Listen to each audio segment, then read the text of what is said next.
Hello student, this is Raj. Welcome to our channel. आज हम लोग करने वाले हैं एक्सरसाइज 2.2 के न्यूमेरिकल्स को। तो आइए बिना टाइम वेस्ट करे वीडियो को स्टार्ट करते हैं।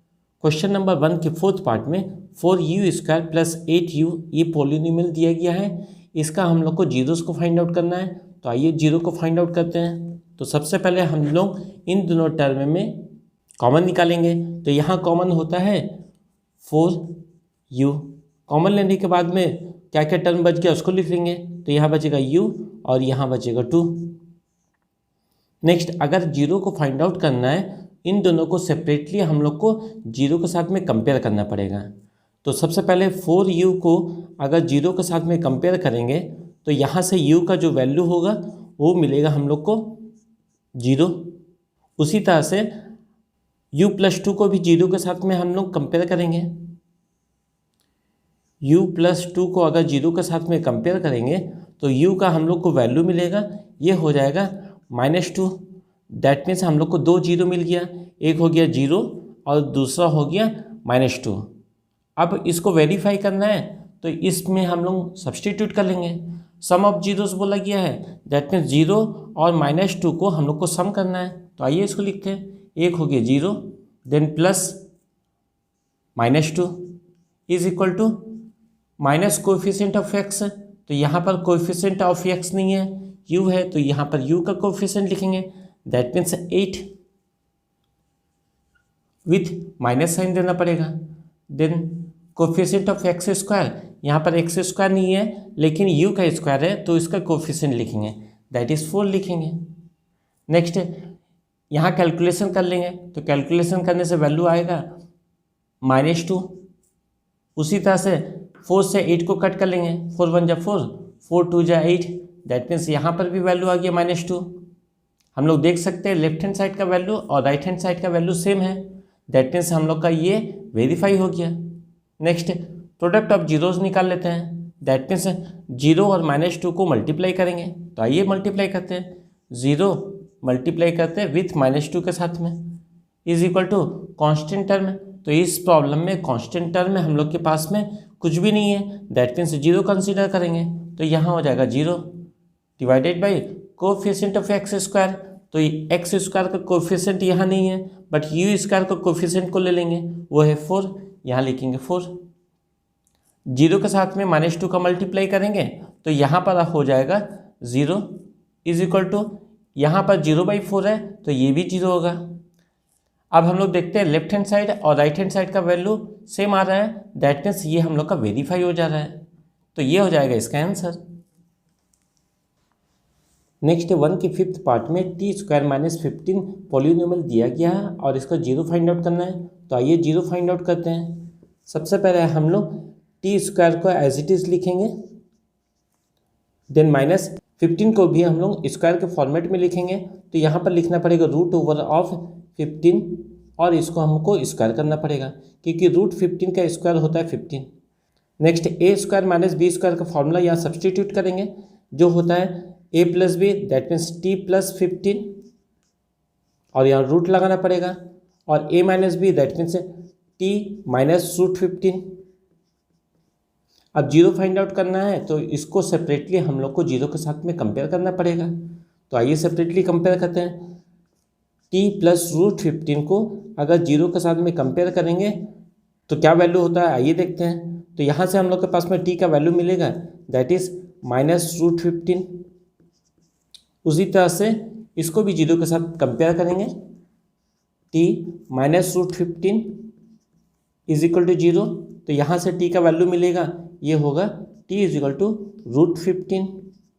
तो हम लोग के पास में 2 जीरो मिल गया, एक हो गया -√15 और दूसरा हो गया √15। अब इसको वेरीफाई करते हैं। तो सम ऑफ जीरोस बोला गया है, that means -√15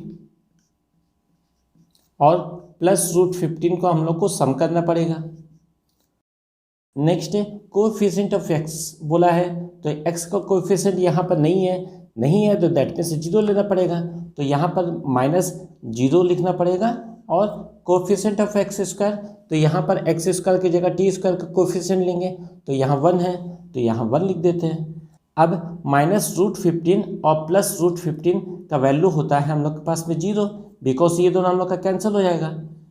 is equal to right hand side में भी हम लोग के पास में 0 है, तो हम लोग यहाँ देखते हैं लेफ्ट हैंड साइड का वैल्यू और राइट हैंड साइड का वैल्यू सेम आ रहा है, दैट मीन्स ये वेरीफाइड हो जा रहा है।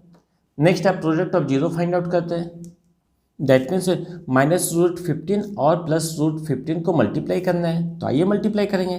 -√15 multiplied with √15 is equal to constant term, तो यहाँ कॉन्स्टेंट टर्म हम लोग के पास में -15 है, तो यहाँ -15 लिखेंगे, divided by coefficient of x square, यहाँ एक्स स्क्वायर का कोएफिशिएंट की जगह टी स्क्वायर का कोएफिशिएंट लिखेंगे, that is 1। Next minus into plus, ये हो जाएगा माइनस, और √15 को मल्टीप्लाई करेंगे, ये होगा 15 इज इक्वल टू -15। डिनोमिनेटर में अगर 1 रहता है तो उसको लिखना जरूरी नहीं है, दैट मीन्स हम लोग देखते हैं कि लेफ्ट हैंड साइड का वैल्यू और राइट हैंड साइड का वैल्यू सेम आ रहा है, तो ये भी वेरीफाइड हो गया, तो ये होगा इसका आंसर। नेक्स्ट 1 के 6 पार्ट में 3x² - x - 4 ये पॉलिनोमियल दिया गया है, इसका 0 फाइंड आउट करना है, तो आइए फाइंड आउट करते हैं। सबसे पहले इसका मिडिल टर्म फैक्टराइजेशन करेंगे, तो आइए फैक्टराइजेशन करेंगे। यहाँ होगा 3x² then -4x plus 3x then -4, because -4x plus 3x करने से -x आता है। नेक्स्ट इन दोनों टर्म में कॉमन ले लेंगे, तो यहाँ कॉमन आएगा x कॉमन लेने के बाद में यहाँ टर्म बचेगा 3x देन -4, और इन दोनों टर्म में कॉमन लेंगे तो कॉमन कुछ नहीं है, तो हम लोग को +1 कॉमन लेना पड़ेगा, तो यहाँ पर ये टर्म एज इट इज उतर जाएगा, ये हो जाएगा 3x -4। ये दोनों टर्म सेम आ रहा है, तो इसको कॉमन ले लेंगे, कॉमन लेने के बाद में यहाँ पर क्या क्या बचेगा उसको देख लेंगे। तो यहाँ बचेगा फर्स्ट x और देन +1, तो इसको लिखेंगे x + 1। अब इसका 0 फाइंड आउट करना है, तो इन दोनों को सेपरेटली 0 के साथ में कंपेयर करना पड़ेगा, तो आइए कंपेयर करते हैं। तो 3x - 4 को 0 के साथ में कंपेयर करेंगे तो वैल्यू क्या मिलता है उसको देख लेते हैं हम लोग।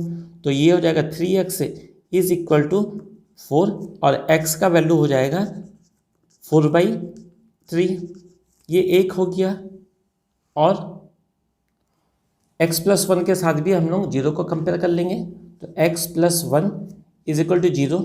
नेक्स्ट यहाँ से x का वैल्यू मिल जाएगा, दैट इज होगा -1, तो 2 0 मिल गया, एक 4/3 और दूसरा -1।